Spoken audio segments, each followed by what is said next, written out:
list. Okay, so we left off here at section 21.4, which deals with fermentation. And as I was just telling my students before I started recording, if you've ever brewed your own beer or wine, you've taken advantage of alcohol fermentation. So alcohol fermentation, which is shown down here. And if you've ever done strenuous exercise, so much so that you've ended up with sore muscles, or you've maybe exercised so hard that you've run out of breath and you just couldn't go on any further, then you've experienced lactate fermentation. So those are the two major fermentation pathways. If we start at the top, it says from glycolysis, we have that 3-carbon molecule pyruvate that remains for further degradation. And in order for glycolysis to continue, right, we need to have NAD+, right? NAD+ was a starting material or reactant in steps in glycolysis. And so we're going to have to reoxidize or lose that hydrogen from our NADH. Under aerobic conditions, so when we have oxygen present, both are going to occur in a process called cellular respiration. Now, we're going to look at that later, but that's not what we're talking about. Now we're talking about anaerobic conditions. And in order to allow glycolysis, which is an anaerobic process, but in order for that process to continue, we're going to have to reoxidize the NADH, okay, in order to just get glycolysis to keep going. Because most of the ATP that we use to power our, cellular energy requiring processes comes from cellular respiration, okay, which is an aerobic condition. Anyhow, again, we're not talking about that right now. Under anaerobic conditions, fermentation reactions accomplish this. Here's the definition of fermentation. Fermentation reactions are catabolism that occur with no net oxidation. So we're going to see that as the NADH is going to get oxidized, our pyruvate is going to be reduced. All right, let's take a look at these two pathways. So we're going to start with lactate fermentation. It says here, lactate fermentation is the anaerobic metabolism that occurs in exercising muscle. So if you are, doing strenuous exercise so that you can't get enough oxygen to allow cellular respiration to keep continuing, okay? You've run yourself to exhaustion. Well, then what's going to happen is that the pyruvate that you're producing in glycolysis is going to get reduced in order to oxidize NADH to NAD+. Well, where does that happen?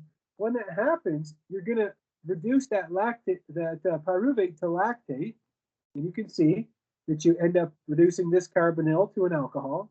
Okay, so you end up doing this reduction, but that lactate is going to build up in your muscles, and that's going to cause them to get sore, and then eventually the concentration is just going to get so great in your muscles that you can't put any more in there, and that's going to stop the process completely. So it's kind of like this, like you've got glycolysis going on that's making some ATP. You've got cellular respiration that's providing some ATP, more ATP actually. You exercise so hard that you can't get enough oxygen into your system in order to allow aerobic respiration to occur. So then you've got to rely on glycolysis. But glycolysis can only do so much, right? Eventually, it's just going to take that pyruvate, convert it to lactate, which is going to build up in your muscle, and it's not going to be able to be sustained. And that's when you've reached your anaerobic threshold. Now, bacteria also use lactate fermentation in the production of yogurt and cheese. Here's a summary that I put together, a couple slides ago. So here's how it goes, right? If you want to follow me step by step, imagine you're doing a strenuous exercise. Your circulatory system's got oxygen in it, but eventually you can't deliver adequate oxygen to all of your muscles. Okay, then what happens? The aerobic pathways can't supply your muscles with ATP, yet you still need to have energy, right? So what happens is that under these conditions, lactate fermentation begins as the pyruvate gets reduced to lactate, NADH is reoxidized, which allows glycolysis to continue. But what's the problem? The lactate produced goes into the bloodstream, concentration gets so high that the fermentation cannot continue. And then you can't do aerobic respiration, and you can't do glycolysis either. And then you've really hit the wall, so to speak. You've reached your anaerobic threshold. Okay, so that's lactate fermentation. If you're into brewing, or if you're interested in microbreweries, they're really popular now. You might be interested in alcohol fermentation, which is done using yeast. It says here that yeast ferments sugars of fruit and grains anaerobically using pyruvate from glycolysis.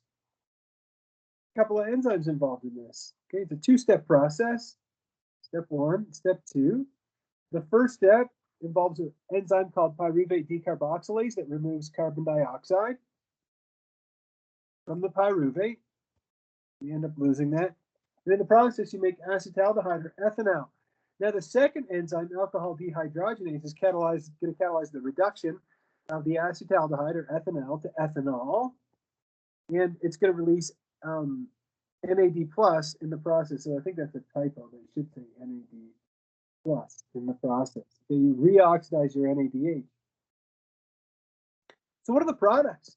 The products are ethanol and carbon dioxide in alcohol fermentation, two-step process. Now this is just an artifact that's in my slides. I would recommend that you look at the list of problems that I suggested that's listed on our D2L website, because those come from the 10th edition of the book. These problems here, I left these in here. These come from the 9th edition. So again, if you have the 10th edition of the textbook, of course, always refer to the slides that are, refer to the questions that I suggested problems that are posted to D2L.